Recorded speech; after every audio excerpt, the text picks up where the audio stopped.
Saya sangat sulit membedakan Jam'an Nur Khatib Mansur atau yang lebih dikenal dengan Yusuf Mansur yang katanya ustadz, pendakwah dan tokoh agama dengan penganjur filsafat materialisme. Kenapa? Karena keduanya kok sama-sama mementingkan materi. Setelah Yusuf Mansur berbusa-busa soal agama, ujung-ujungnya harus terwujud apa yang disebut dengan materi itu. Materi yang mudah disebut adalah duit, duit, dan duit. Duit berapa miliar, duit berapa triliun. Fatwa itu pendapat. Fatwa bisa didebat. Fatwa tidak mengikat. Fatwa itu opini, tidak suci, meniscayakan toleransi. Dan sebaik-baik fatwa, suara hati nurani. Inilah Fatwa Guntur Romli.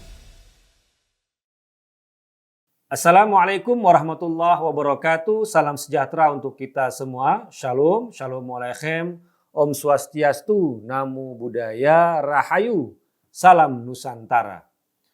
Jam'an Nur Khatib Mansur atau yang lebih dikenal dengan Ustadz Yusuf Mansur sedang menjadi perhatian publik. Videonya yang marah-marah lagi viral. Konon itu video lama. Yusuf Mansur butuh duit sekitar berapa triliun untuk pay trend. Belum lagi berita yang mengabarkan kalau Yusuf Mansur digugat perdata sampai 99 triliun. Astagfirullah, ini ustadz. Tapi kok image-nya duit saja. Gugatan perkara wan prestasi dan ingkar janji soal investasi yang dijanjikan oleh Yusuf Mansur.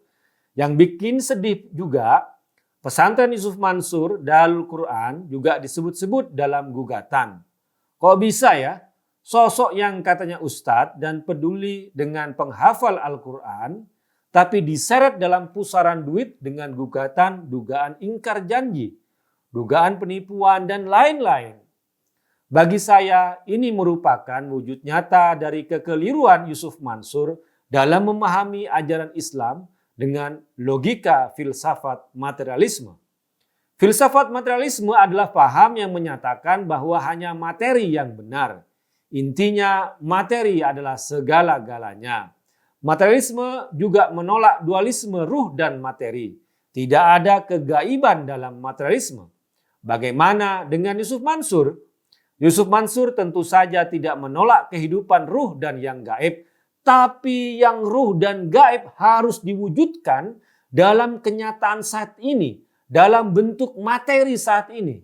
Ini yang saya sebut sulit membedakan antara Yusuf Mansur dengan penganjur filsafat materialisme. Janji-janji Al-Quran, konsep pahala bagi Yusuf Mansur harus terwujud dalam bentuk materi di kehidupan saat ini juga. Kita pernah mengenal Yusuf Mansur dengan istilah keajaiban sedekah. Retorika yang dipakai, materi yang disedekahkan tidak pernah hilang, tapi malah bertambah 700 kali lipat.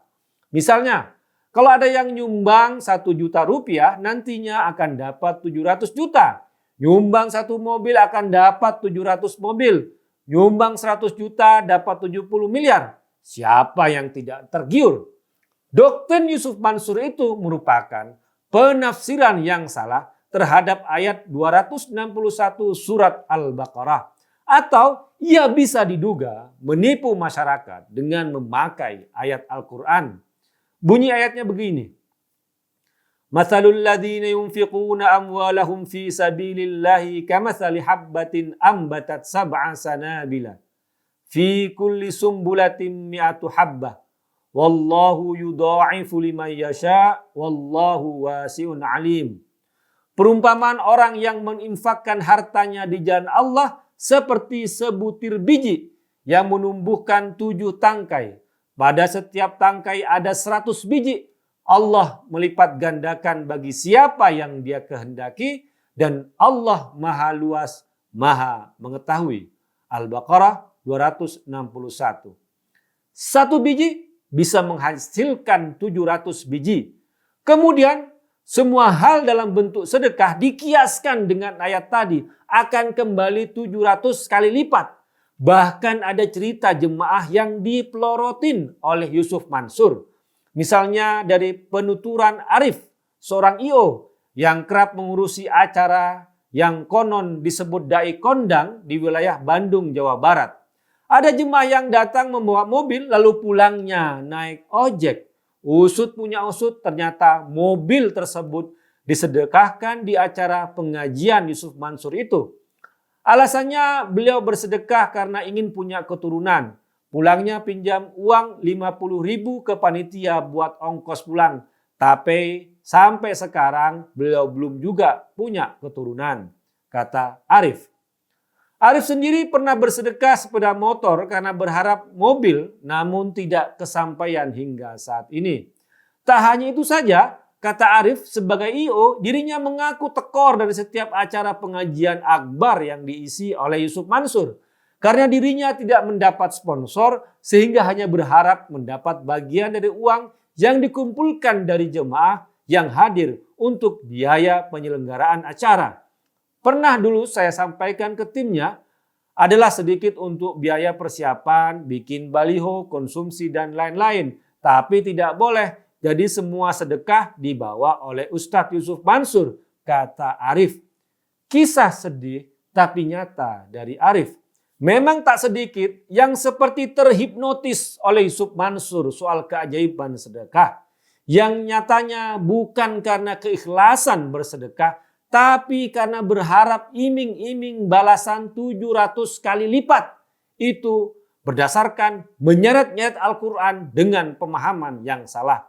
Padahal kalau kita membaca ayat 261 surat Al-Baqarah itu sudah jelas bahwa ditulis infak yang diberikan di jalan Allah, bukan di jalan Yusuf Mansur. Mestinya bagi yang waras akan berhati-hati mengatasnamakan Allah untuk kepentingan pribadi seseorang yang mudah sekali ditemukan di kehidupan kita sehari-hari. Apalagi kalau sampai ada pemahaman habis-habisan dalam sedekah karena nantinya akan kembali dalam wujud 700 kali lipat lebih besar. Ya habis-habisan buat Yusuf Mansur, dia yang kaya, yang nyumbang tetap tekor. Kalau Anda menyumbang 1 juta, kemudian berharap kembali uang 700 juta, apakah Anda memahami Allah Subhanahu wa taala sebagai pengganda uang? Nauzubillahi min dzalik. Di mana letak keikhlasan kalau masih berharap kembalian yang berlipat-lipat lebih besar? Nama Allah dibawa-bawa dari urusan pertengkaran, persaingan bisnis, dan kepentingan politik. Komersialisasi nama Allah dan politisasi nama Allah.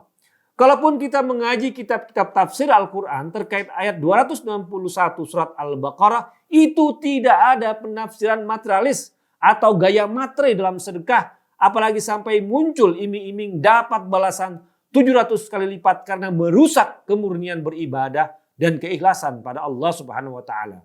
Misalnya dalam tafsir Al-Wasit karya Syekhul Azhar Profesor Dr. Said Tantawi. Ayat 261 turun menjelang perang Tabuk di mana Nabi Muhammad SAW sedang melakukan crowdfunding untuk membiayai angkatan perangnya. Kemudian ada sahabat bernama Abdurrahman bin Auf radhiyallahu anhu yang memiliki harta 80.000 dirham dengan menyerahkan separuhnya kepada Nabi Muhammad SAW dengan kalimat yang menarik ini. Ya Rasulullah, kanat li 8,000 fa amsaktu li nafsi wa li ayali 4,000 wa 4,000 aqradtuha li rabbi. Faqala Rasulullah sallallahu alaihi wasallam, barakallahu laka fima amsakta wa fima a'taita. Ya Rasulullah, aku punya harta 80.000 dirham. Aku pegang 40.000 untukku dan keluargaku. Sedangkan 40.000 aku pinjamkan untuk Tuhanku. Rasulullah SAW menjawab, semoga Allah Subhanahu wa taala memberikan berkah pada harta yang kau pegang dan pada yang kau berikan. Dari tindakan Abdurrahman bin Auf radhiyallahu anhu sangat jelas bahwa sedekah bukan dengan cara gelap mata dengan habis-habisan, tapi juga memikirkan kondisi keluarganya. Kemudian harta yang diinfakkan kepada Rasulullah SAW juga dalam kondisi darurat. Saat itu mereka menghadapi agresi militer Bizantium dan Gassania. Setelah ayat 261 turun, apakah kemudian Abdurrahman bin Auf radhiyallahu anhu mendapatkan kembalian hartanya dari 40.000 dirham dikali 700 menjadi 28 juta dirham? Tidak ada riwayat itu. Kalau benar, setelah infak dan sedekah pada Rasulullah SAW mendatangkan balasan dengan kelipatan 700, maka pastinya akan banyak riwayat-riwayat yang menyebutkan hal itu. Jadi apa pemahaman dari ayat 261 tadi? Bahwa Allah Subhanahu wa taala melipat gandakan pahala bagi yang bersedekah di jalan Allah. Bagaimana bisa dilipat gandakan? Allah Subhanahu wa taala pun memberikan perumpamaan. Buat konteks saat itu Madinah, masyarakatnya yang agraris dengan cocok tanam 1 biji menjadi 700 biji dengan menumbuhkan biji itu.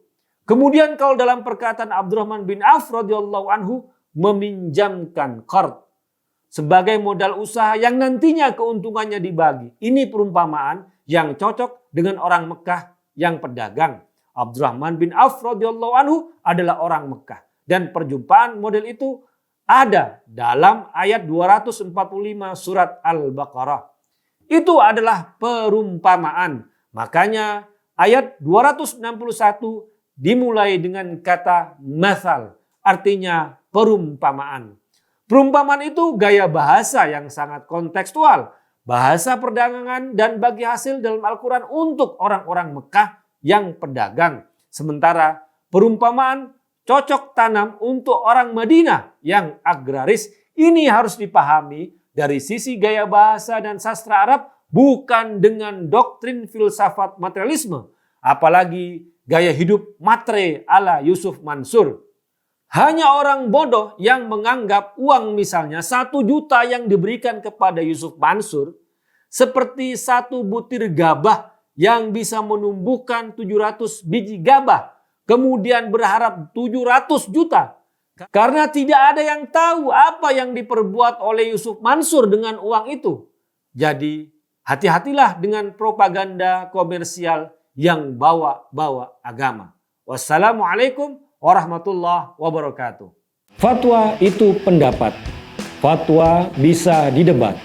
Fatwa tidak mengikat. Fatwa itu opini, tidak suci, meniscayakan toleransi. Dan sebaik-baik fatwa, suara hati nurani. Inilah Fatwa Guntur Romli.